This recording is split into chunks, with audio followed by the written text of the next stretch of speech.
Oh, I guess that getting old may not be as convenient as I thought. Years ago, they built this Social Security building here in our neighborhood. I've always thought, well, that's cool. We've got Social Security in our neighborhood. I've never been in this parking lot. I've never been by any of these buildings. And today I had to come into these buildings, into these parking lots. I've driven around to all these great big tilt slabs through here that I make fun of as I run by them and stuff. I finally found which one was the Social Security building. There is a line, 100 people outside. Now, Debbie told me there were 300 seats inside. She already had to jump through these hoops. There are tons of seats inside filled with people. It's 90 degrees outside.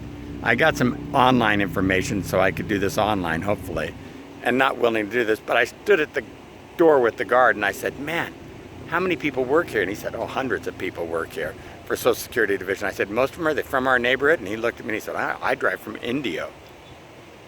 And I thought about the incredible job force that all these tilt slabs have been in our area, including the social. This is a mile from my house, maybe, a mile and a half. And I've never walked in the door, darkened it for any reason. And now with my birthday coming up, my 65th birthday, I am required to apply for Medicare. So jumping through these hoops, and I'm thinking I'm going to be able to do it online because I don't wait in line very well. I'm just not a very pleasant guy. The place opens at 9 o'clock in the morning.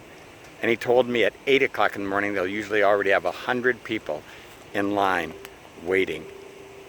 Wow, what an intense thing. I used to go to Starbucks on a regular basis and I would always order the same drink. I'd order a venti iced chai with non-fat milk and 4 pumps of coconut syrup. I did this all up and down the coast so that I could walk in at almost any Starbucks between Ventura and San Diego, and believe it or not, baristas would recognize me, they would welcome me in, and they would call me by name, they would have my drink ready for me. One particular Starbucks in San Diego that I was at regularly, I made really good friends with the baristas, Judy and Christian. I never paid for anything anymore. I knew their families, they knew my family. We all became good friends. Judy wanted to lose about 20 or 25 pounds. I started helping her, working with her, and she lost the weight, got married, looked incredible, felt so good about it. And one of the trite and true slogans I taught her during that time is I said, remember, Judy, you're either going forward or you're going backwards, but you're never staying in the same place. It's impossible to stand still. She took that down. She used to sit there behind the counter and write these notes as I was preaching at her across the counter. Well, a year or two went by and I started putting on some weight. I'd put on 15 or 20, maybe a little bit more weight before she said anything. I came in and instead of asking for non-fat milk, I asked for whole milk in my drink. And when I was all done, here I am, obviously some extra pounds overweight. She looked at me and she said, I'm just curious, Eric, have you started going backwards? Ouch, that hurt. Have I started going backwards?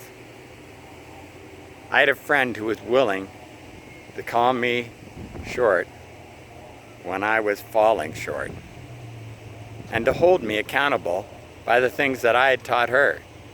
You know, we all need friends who are willing to hold us accountable, because all of us need to understand that there's never a time in our lives where we're not going forward or going backwards. Which way are you going in your life today? With my age, here I am at Social Security office, I'm obviously going forward, which is good news. Either that or I'd be in the ground and I'd be dead. But I'm still going forward. Are you going forward with your goals today, with your dreams, with who you want to be, with what you're doing in your life? I am making this for my second version today. I made it on my run today. Today was one of those very rare runs that I ran with my shirt off. I decided, before I upload this, I'm going to take a look at it. I viewed it, and there I was, the entire thing in the orange groves with my shirt off, sweating. I thought, yeah, not putting that online. I hadn't even thought about it when I made this silly thing. And so that's gone. And this one's not near as upbeat, not near as nice, and it's from the Social Security building, but I've got a shirt on. Hey, God bless you. Have a fantastic day. Be the miracle in your life. And don't be afraid to listen to a friend who asks you, hey, are you going forward or are you going backwards? Don't be afraid to look at yourself in the mirror and say, hey, are you going forward?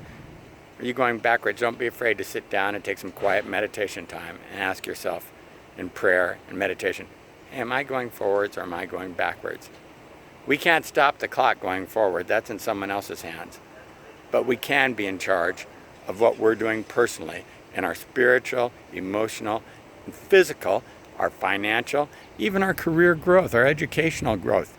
Debbie told me she saw some states started offering, or some universities started offering all senior citizens all the units they wanted at $10 a unit. She looked at me and said, Eric, Wisconsin, I think it was, we could go back to school. For $180 a semester, we could take 18 units each and go back to school.